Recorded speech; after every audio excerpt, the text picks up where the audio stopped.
All right. Hello, I am Mike Day, Dealer Service Representative here at AGWS, and welcome to our May AGWSU F&I Insights webinar.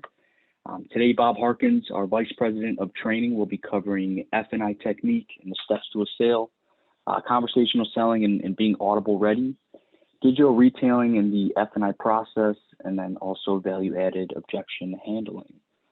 So with that, let me switch the slide. And then if you have any questions or comments throughout, please type them in the box to the right. We'll handle them as they come through or handle them at the end. And then if you have any further questions, just email bharkins@agws.com. So with that, I'll turn it over to Bob.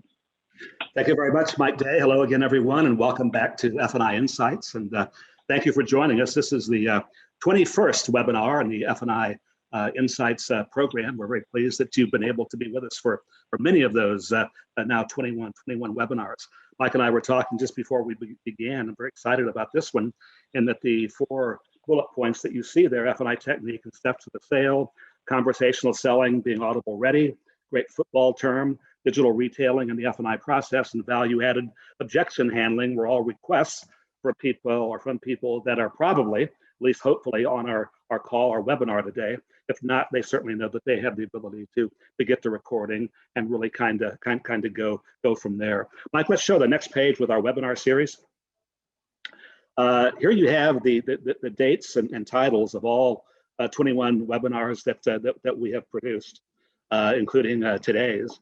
The great news is, and what we have tried to do with this, is develop for you, really for our agent partners and dealer clients, an on-demand 24/7, 365 F&I and compliance training program that helps you to hopefully maximize deal profit the right way, meaning both front-end gross and finance and insurance income in a manner that's consistent with good customer relations and sound business practices.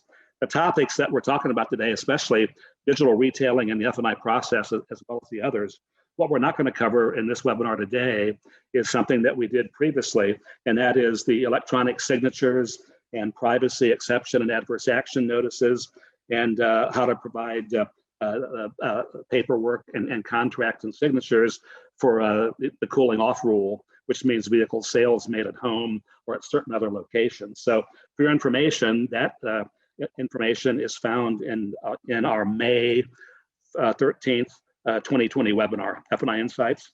And once again, that's the FTC cooling off rule, vehicle sales made at home or at certain other locations, internet sales, compliance with privacy exception and adverse action notices, the do's and don'ts of electronic signatures. And with that one, we also doubled down and talked a bit about the Military Lending Act rule change that had just happened prior to that. So again, if you need more information on that May 2020 webinar, we'll do that. We'll do that for you.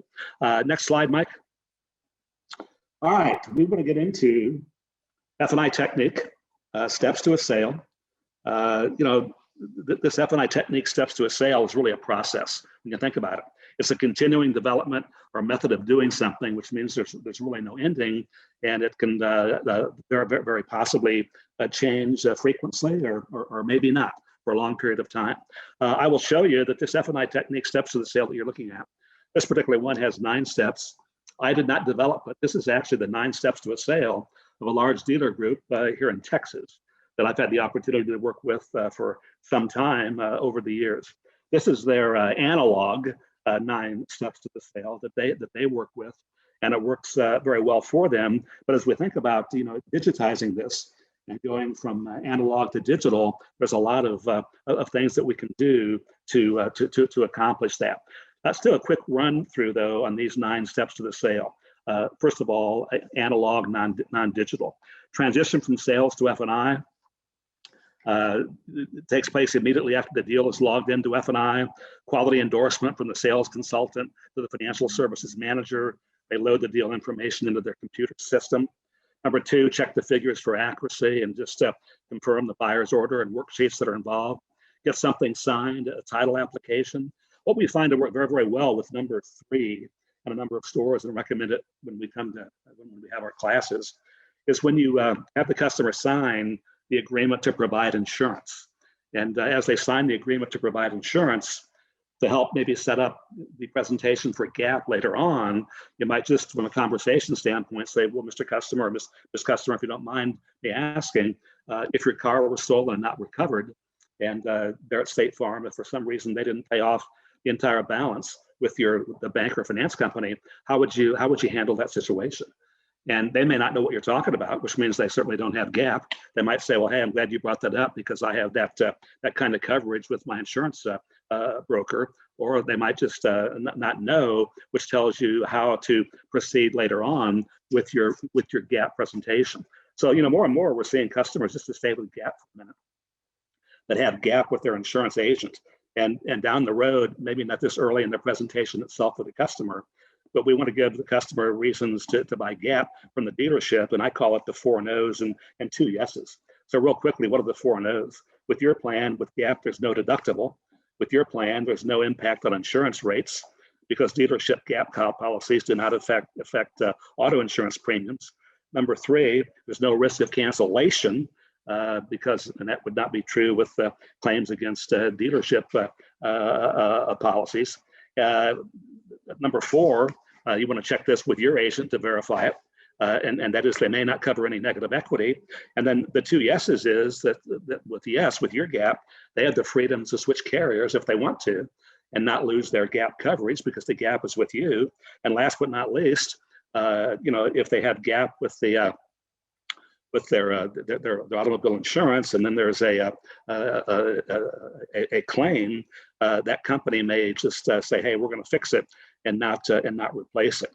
So, a quick example of that is if the vehicle is worth $26,000, but a customer owes $30,000, and an accident does $20,000 worth of damage. I mean, if the insurance company wants to, they could say, "Hey, we're going to fix it. That's all," and that would be the $20,000. And part of the reason why they may do that, if the customer has gap with them and they could declare it a total loss, they would have to pay out $30,000. So 20 versus 30 because they would pay the 26 ACV fair market value for the vehicle plus the $4,000 for gap. So State Farm, Allstate, Nationwide, all those insurance companies may be a great place for auto, homeowners, life, property, rental, and that kind of insurance. But it may not be the best place for your guaranteed protection as it relates to gap. So things to use and bring up with that customer. And a lot of that we can now digitize with various programs that are on the market today. Number 4, they assume the business in a professional manner. They still take the credit application and F&I, thorough review of the credit application. They review the manufacturer's limited warranty with the warranty book. And if it's a pre-owned, they talk about the remaining portion of the manufacturer's limited warranty, what's not covered, and to let the customer know that just because those items aren't covered under the manufacturer's limited warranty certainly doesn't mean that they can't be covered down the road. So that sets the stage to present your optional voluntary protection products. Step 7, the base statement, the DVS or dealership value statement that tells your dealership story, the fact that you have a unique financial package. The dealership story is your dealership DNA. It's your brand. It's the foundation of your presentation. And the key thoughts there are convenience, availability, and we care. Folks, we really do. We care not just about your business today. That's very important. But we care about gaining your respect, earning your repeat and referral business for the future as well. So whether it's analog or digital, we want to get those thoughts out to the customer. Then there's steps 8 and 9, financial package, and then menu disclosure from that particular store. So as you think about these steps, and I would encourage you, and I've mentioned this resource before, to, if you don't have it, and I know some of you have it that I've talked with, is Gil Vanover's book, Automotive Compliance in a Digital World. Automotive Compliance in a Digital World. Gil published that, became available in March of 18. And it's really a great read if you're in the process of going from analog to digital and just having the various concerns and problems and kind of getting that done. But I will tell you, there's 18 chapters in that book. 5 of those chapters are a great read and a great resource for what we're talking about as it relates to digital retailing and the F&I process. Chapter 2, for example, the title is Traditionalists versus Modernists, meaning morphing into an e-dealership situation. Chapter 7 is the paper and digital trail, a dealer's best defense against against lawsuits. So we want to certainly consider that as the digital trail is the best defense witness that a dealer can have. And then my favorite, of course, are chapters 9, 10, and 11 that we've talked about numerous times on previous webinars. I call them the E chapters. Chapter 9 is e-desking, chapter 10 is the e-menu, and chapter 11 is the e-contracting process. So I would encourage you, whether it's digital or not, or analog, have your F&I technique, your steps to the sale, and stick to that, and be able to see in a few minutes that we want to be Audible ready with that. Next slide, Mike. Okay, the top 4 things that customers want.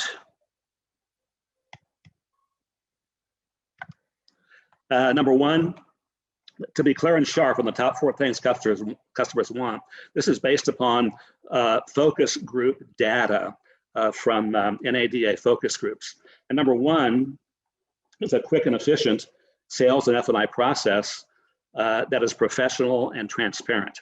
And the time limits we've kind of talked about before, but I want to recover that again at this particular time. That 187 and 32 is information you might recall from a J.D. Power survey that we presented to you early last year.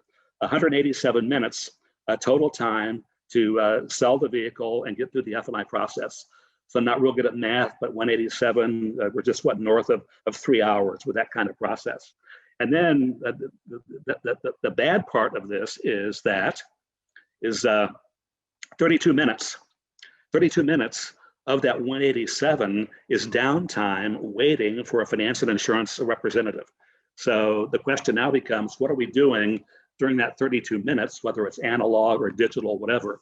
And my recommendation, of course, is to provide them with credible third-party information. That credible third-party information might be a handout or information from AAA, it might be something from J.D. Power, might be something from a finance source like Ally. But I have come to believe, and what I recommend around the country, is that the most powerful tool you have is third-party information. And the best, without question, is showing the customer generic product videos that are like 2 minutes or so or less in length. So when you have that downtime information or that downtime and you're showing generic product information, it's not your product, it's not your presentation, but somebody else doing it. So example, you might have a certified financial planner advisor talking about the reasons why you might want to establish another line of credit. I'm not talking about financing with you, but they're just planting the seed. You have a certified master technician talking about the vehicle service contract and what that means to the customer, it can mean to the customer down the road. You have another certified master technician talking to the customer about prepaid maintenance and the fact that you have that available at the dealership. Then you might have an independent insurance agent talking about gap and explaining gap coverage and what that means and his or her advice as an independent insurance agent. So what we do with that downtime is really most important. But the number one thing that people wanted in the focus group was a quick and efficient sales and F&I process that is both professional and transparent. By the way, not on this slide because it came in later at another J.D. Power survey, the average time spent in the F&I office is 41 minutes. The average time spent in the F&I office is 41 minutes. And they also say that from a CSI standpoint, when the F&I process goes north of 20 minutes, that's when your CSI scores begin to drop significantly or exponentially. So 41 minutes in the F&I office, 20 minutes or less, a very positive CSI. Next slide, Mike.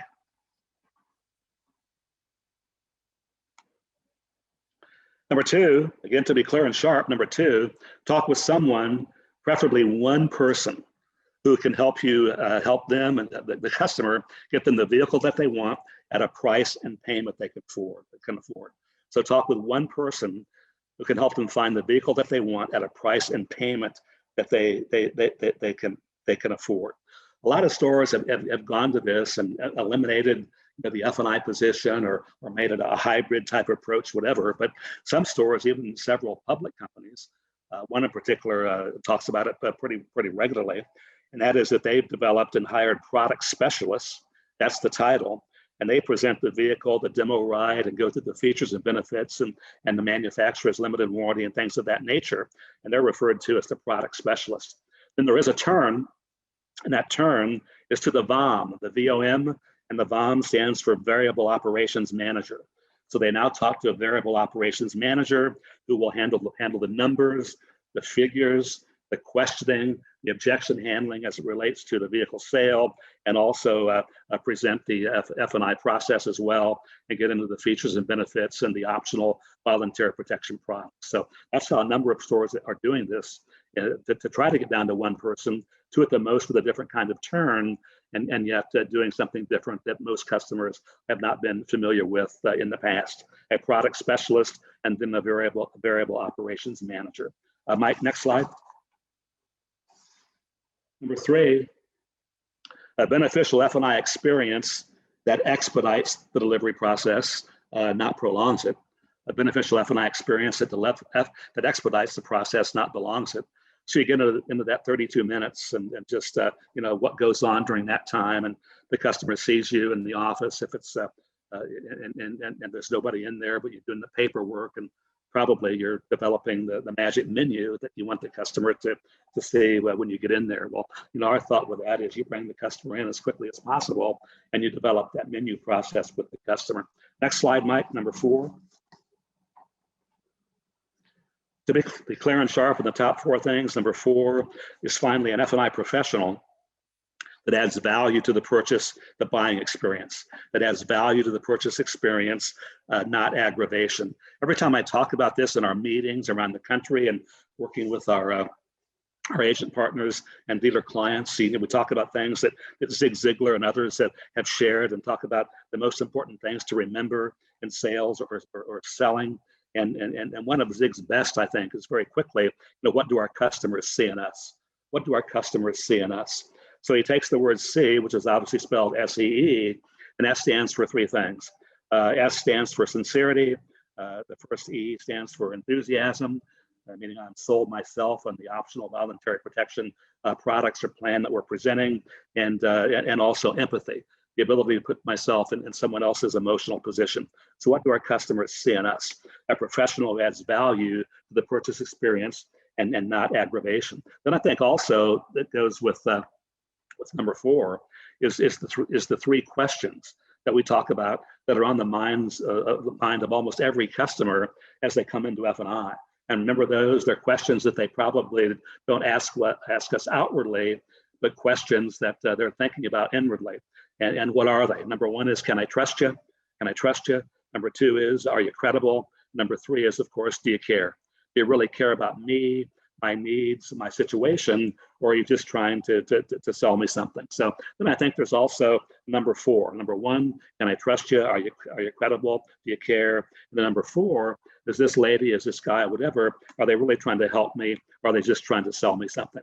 So those are the top 4 things from an actual focus group that was presented, and wanted to share that with you as you think about little things in the stores, little differences that make the big difference between making money and maximizing your net dollar profit opportunity, because that's what it's all about, is maximizing our net dollar profit opportunity.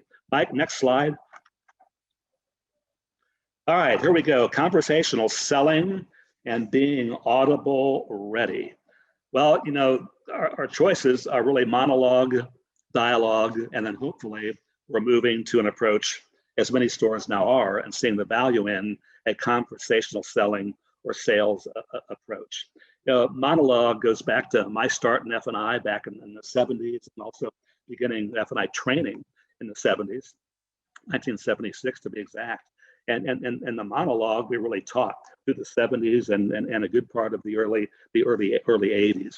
The monologue, of course, being the long speech, the presentation by one person. There was no interaction.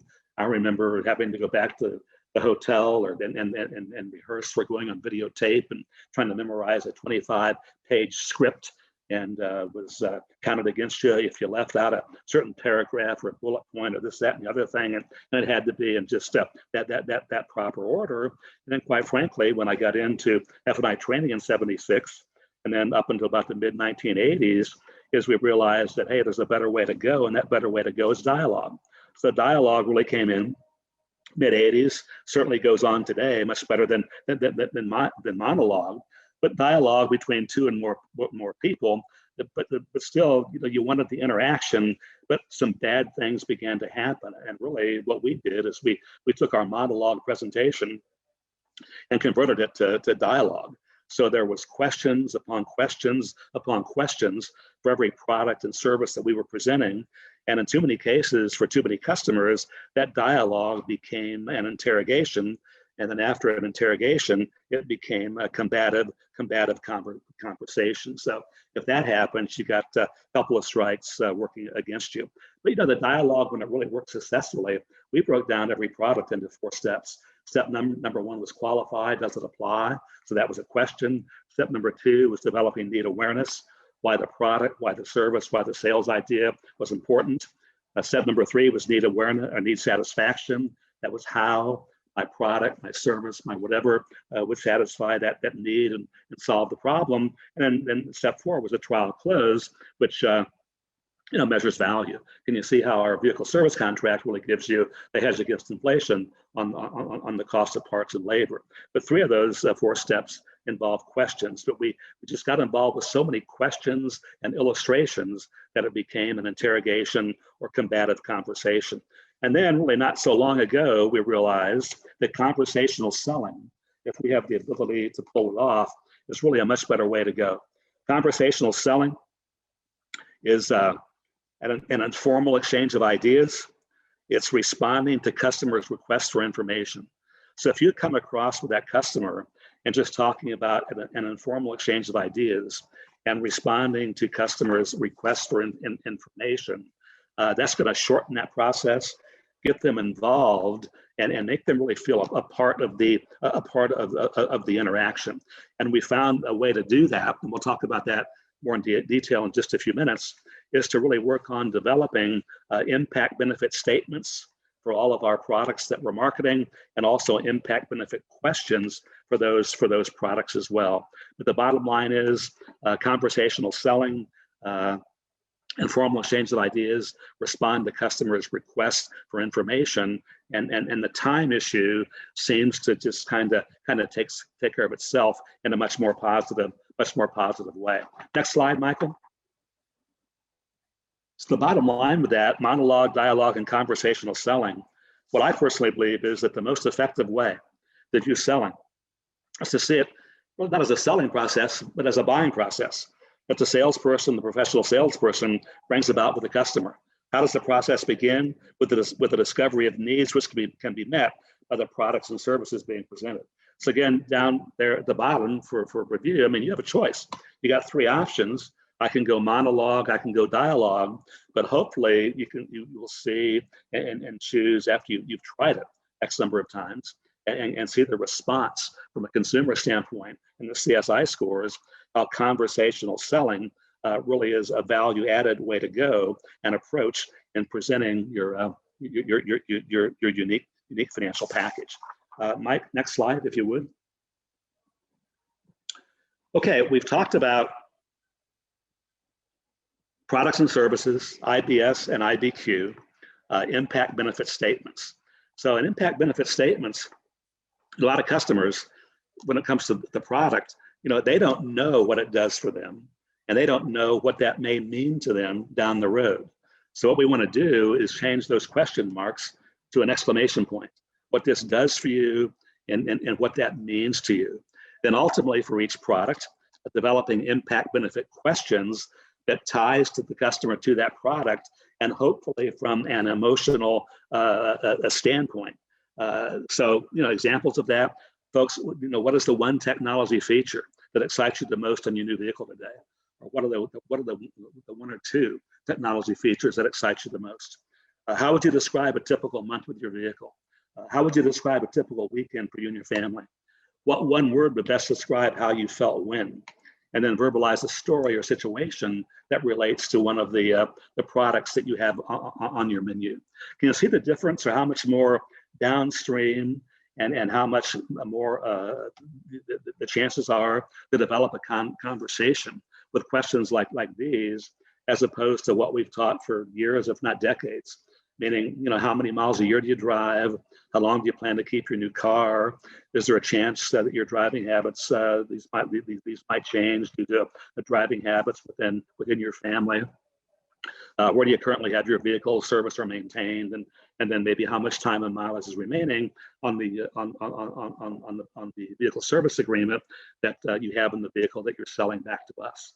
So man, that's like 5 questions, just a bit right in the face. And I don't know if that's conversation or if that's maybe somewhat combative, but it certainly is lengthy.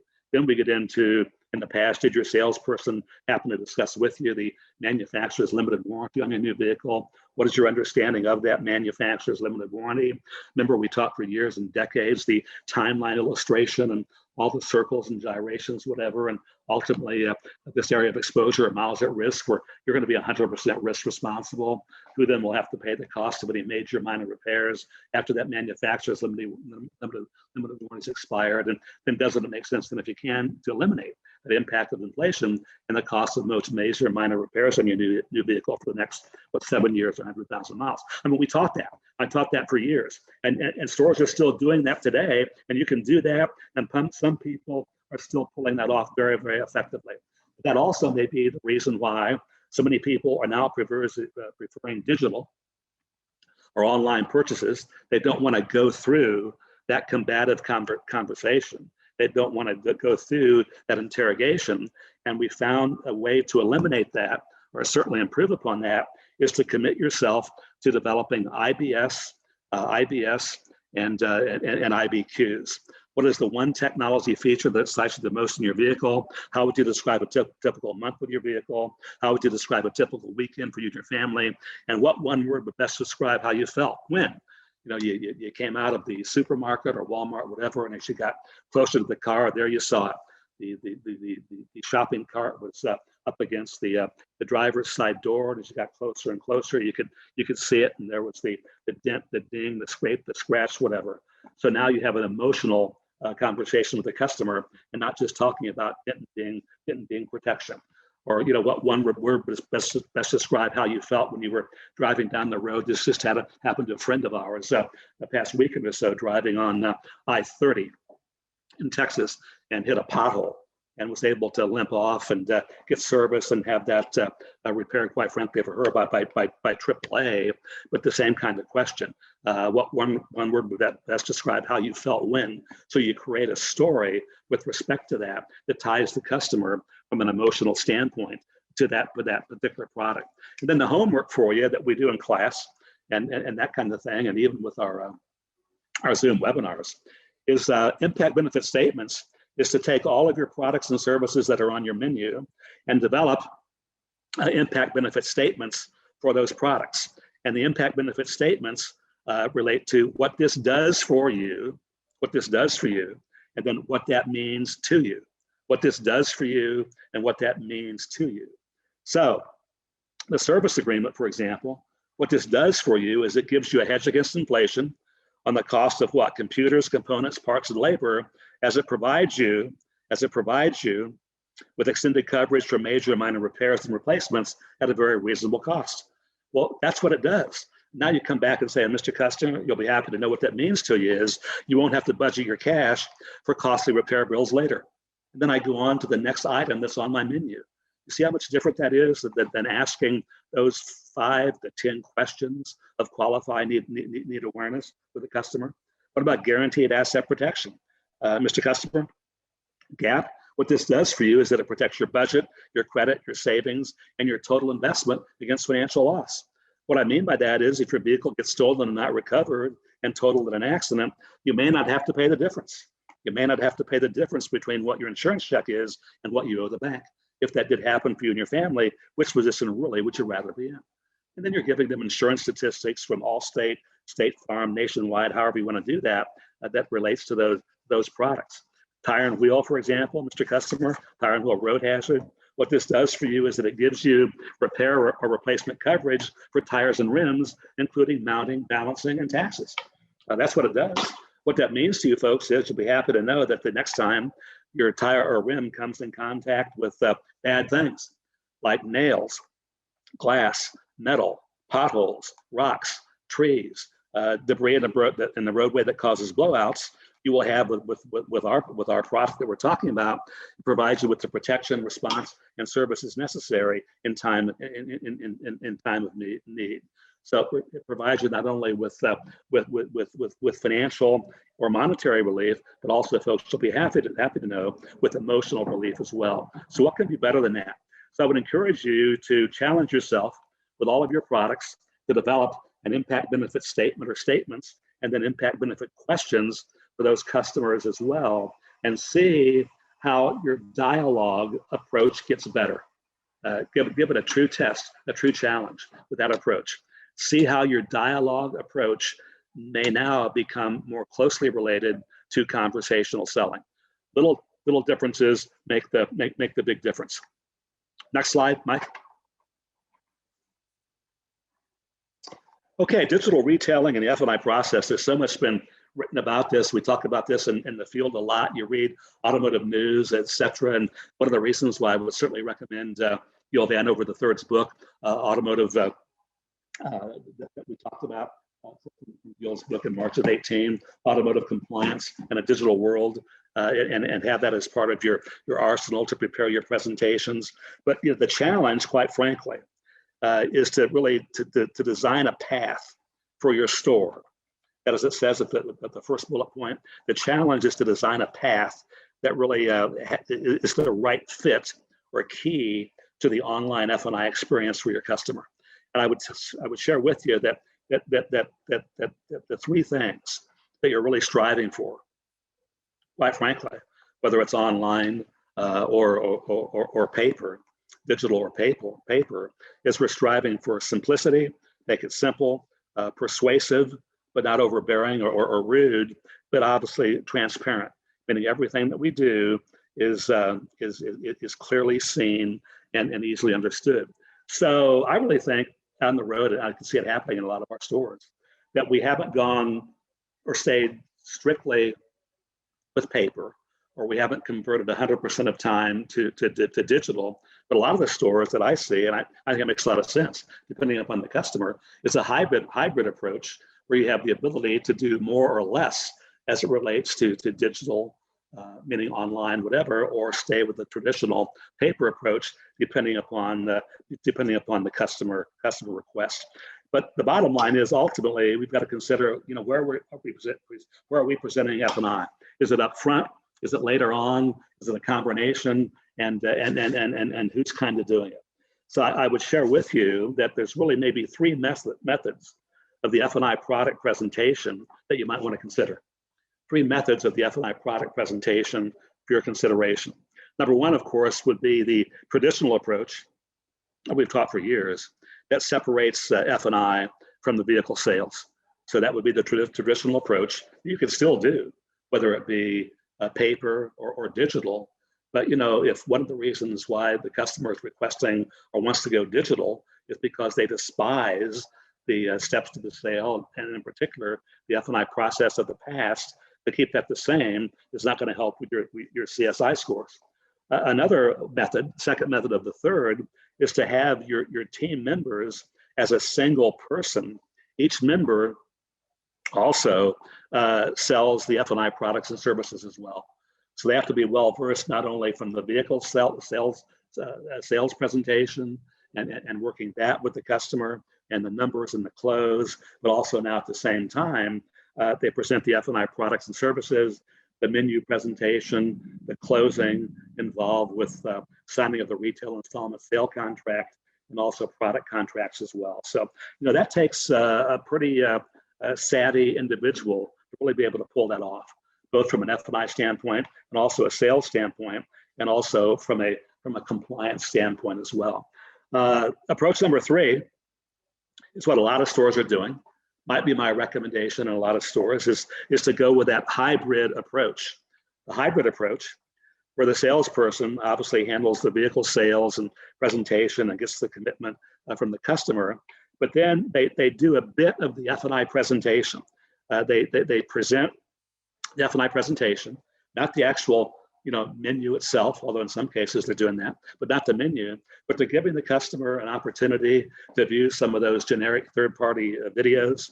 They're able to pull off presenting or verbalizing to the customer information about the impact benefit statements and impact benefit questions, because obviously they've developed that rapport with the customer the past half an hour, 45 minutes, or 2 hours, whatever. And then once they do that from a hybrid approach, they then introduce the customer to the F&I manager, the business manager, the financial services manager is the term that we recommend. And then that person would then finalize the sale of F&I products and services. Again, do all the paperwork completion for delivery, and prepare the appropriate documents as well. So, whichever approach you use, the bottom line, again, it's got to be right for your store. And again, the 3 key words, the goals: simple, persuasive, and transparent. Many things are clearly seen and easily understood with that particular customer. But part of that, at the same time, I think it's really being Audible ready as far as a conversation with your customer. And that kind of brings us to the next slide.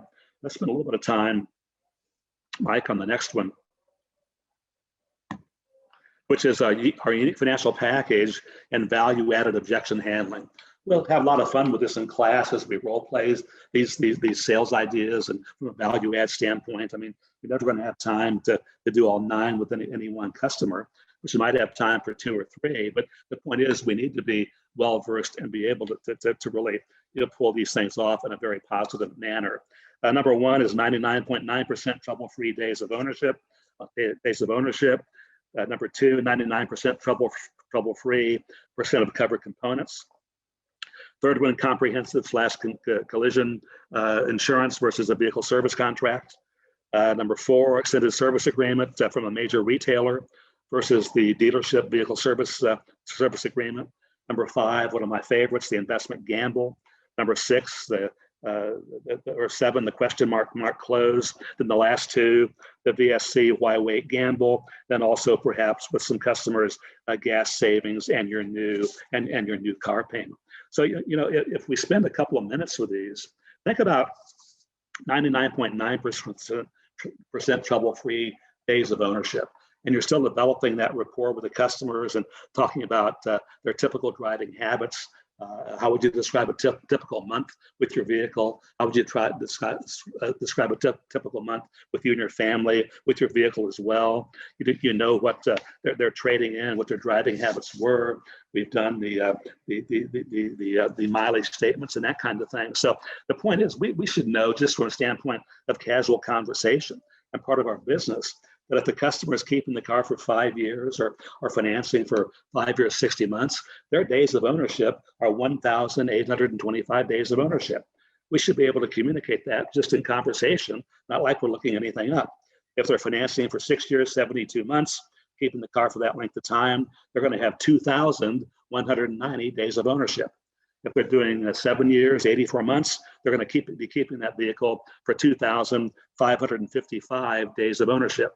So pick one of those 3, 6 years, 72 months, 2,190 days of ownership, and talk about 99% trouble-free with that particular number. That leaves you 0.1% that may not be trouble-free. Well, you share with the customer that 0.1% is 2.19. We'll drop the 0.19 and go with 2 days. 2 days over 2,190 days. 16 hours of labor, maybe not in a row, but broken down over those 2,190 days at just today's current retail labor rate of $120 an hour. And then you can talk about, how NADA says that goes up typically 3.5% to 5% a year, and the equivalent cost of parts per labor hour is typically 1.5 to 2 times the retail labor rate. If you want to bring that in with casual conversation, but at just the 16 hours at 120, you're looking at $1,920 for labor alone, and if you just keep parts at the 1-to-1 ratio, that's another $1,920. So combine the labor and parts, and you're looking at what, $3,840 for just 2 days or 16 hours of labor in the next 6 years. Compare that to today's one-time initial investment of $2,284, and can you see how our service agreement really gives you a hedge against inflation on the cost of units of computers, components, parts, and labor at a very reasonable cost. Go down to near the middle of the page, and let's look at the investment gamble. Investment gamble. It is fun to do with a customer. Maybe the customer's monthly payment without any product is $450. Your unique financial package is going to add another $75. So as we used to say, your protected payment is now $525. 450, 75 is now $525. So what's the investment gamble? Well, I would start with showing with the customer the investment gamble starts really with that vehicle only payment of $450. And that $450, whether they drive the car or not, every day, you divide that by 30 days, and that's $15 a day. And that $15 a day that they're investing or spending provides them, remember the spaced illustration from our front-end sales training, SPACED, $15 a day provides you with what the safety, performance, appearance, comfort, economy, and dependability that you need and want for you and your family. So with that in mind, doesn't it make sense if you can to invest, you take the 75 and divide that by 30, another $250 a day, and the $250 a day, what does that do? It protects your family budget, protects your good credit, it protects your increasing investment, it protects your personal savings, and last but not least, over 5, perhaps even the vehicle itself. What can be more more helpful to you, than that. And by the way, that increasing investment, if you point that out, that can be 3 things or 2 things or 1 thing, but it's always 1 thing. The investment would be any cash down payment that they've given you up front. Like the investment also would be any positive equity that they have in a vehicle that they're selling back to you. But let's just say that you don't have any cash down and you don't have any positive equity, you're still going to have number 3. And you say, folks, beginning next month, at the end of June or first part of July, as you begin to make your payments on your new vehicle, that $450, what's really happening to your investment in cash each and every month? And they will plainly see that it goes up each and every month. So our unique financial package is designed to protect 5 things. What are they? Number 1, your family budget. Number 2, your good credit, your credit track record. Number 3, your increasing investment in your purchase, your cash down payment, your equity, and your payments that you're making each and every month. Number 4, your personal savings. Number 5, perhaps even the vehicle itself. And then maybe just a quick word about the question mark close, the 3rd one up from the bottom. If the payment on the vehicle is $450, you show the customer some repair orders that we can supply to you as a product provider, or as far as dollar amounts, average claim repair, or you have information from that inside your store. You from a privacy information, you certainly have things that are blackened out that are not for the customer's view.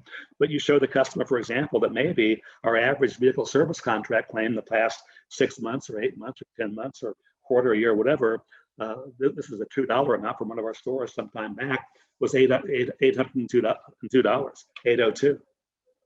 So you add that 802 to 450, and the question mark close basically is what happens with this payment of 450 when your vehicle is in need of repair. It doesn't stay the same. It doesn't go down. It's going to go up.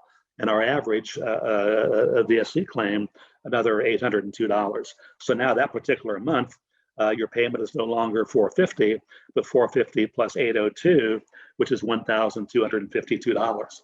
So with our unique financial package that we talked about, yeah, the $450 becomes $525. What you're really doing, and a great close for you. Those can you see how our unique financial package here at the dealership not only provides you with a known manageable investment. That's 3 key words. It provides you with a known manageable investment. In this case, just $250 a day, but also eliminates, and here's a key phrase for you, but also eliminates your unknown and unexpected payment escalation risk. And that would be a trial close right there. Or you can continue and say, in addition to your payment escalation risk, also your need to self-insure and accept liability yourself. So again, if that did happen to you and your family, which position would you rather be in? And it really boils down to 3 things. It's the KMI, the known manageable investment, in this case, the 250, versus the what? The PER, the payment escalation risk. We provide you with this information and with these products as part of our unique financial package, folks, quite frankly, because we care. We really do. We care not just about your business today, that's very important to us, but folks, really, we care about gaining your respect, earning your repeat and referral business for the future as well. What can be better? What can be better than that? Michael, next slide, we got to move on. Next slide, as always, that we recommend, and so many of our stores are doing this and working with our agent partners, is to develop a mission statement for your organization. The mission statement that we share with many of our dealer clients around the country, very simply is this. Every customer knows what they're getting, they'd agree to buy it, they know why they need it, and they feel good about it when they leave our dealership. Think about that for a minute. If we can work that to our customer satisfaction in the store. Every customer knows what they're getting, they agree to buy it, they know why they need it, and they feel good about it when they leave our dealership.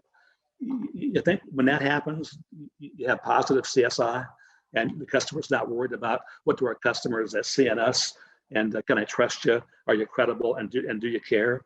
So develop those mission statements for your organization, whether it's a dealership or for an agency or agency group, whatever. Every customer knows what they're getting, they agree to buy it, they know why they need it, and they feel good about it when they leave our dealership. And then our company, as we always present, our American Guardian group of companies training value statement, very simply is this. And here it is. We endorse and teach. We endorse and teach the industry standard and best practices that are recommended by NADA, by AFIP, and also the American Guardian Warranty Services Seller Code of Conduct for Retail Sales, which serves as a guide to the proper sales practices for all retail sellers of AGWS products and services. And from an NADA standpoint, it's not also, in addition to NADA, it also includes NAMAD, NAMAD, National Association of Minority Auto Dealers is part of NADA, and also the AIADA, which is the American International Automobile Dealership Association, which would be their import partners. AFIP, of course, is the Association of Finance and Insurance Professionals, and promoting the F&I AFIP 9 canons that are part of AFIP certification, not falling into the 7 deadly sins of F&I, which we've talked about before, and in stores, the 7 most common errors that cause dealers to become the targets of those bad things. And the bad things being what? Media exposés, class action lawsuits, and high dollar regulatory fines. And of course, AFIP's been around since 1989 and have certified now in the neighborhood of, I think, just over 60,000 people in our industry as it relates to compliance and ethics. So again, our training value statement, we endorse and teach the industry standard and best practices that are recommended by NADA, by AFIP, and our internal American Guardian group of companies Seller Code of Conduct for Retail Sales, which serves as a guide to the proper sales practices for all retail sellers of AGWS products. Next slide, Mike. Again, back to our AGWS webinar series. Notice how you can access that up at the top. If you go to agwsu.com, agwsu.com/webinars, this information will pull up for you. You can pick and choose the webinars that you want to view. The verbiage, as we see there, is you will read. Then you just click on the appropriate arrow, and you can listen to and watch, because some of these have video access as well, but all verbal. Watch these webinars. So, this is webinar number 21. My good friend Dave Robertson, the executive director and president of AFIP, he's been with us for 10 of those 21. And the latter part of this year, beginning in really the third quarter, if not the last quarter, the last month of the second quarter, we'll be having some special guests with respects to our F&I Insights webinars on the second Wednesday of every month as well. So again, our goal, as always, is to help you maximize deal profit, both front-end growth and financial insurance income, but always do it the right way. How's the right way? In a manner consistent with good customer relations and sound business practices. Thank you all, Michael. Michael, back to you, sir. All right, thank you, Bob, for the great information as always. Take a look at the schedule for the next webinar dates, and then, as always, follow us on LinkedIn and make sure to like our stuff. All right, thank you, Bob. Thank you, everyone, for coming. Have a great day, everybody. See you next time.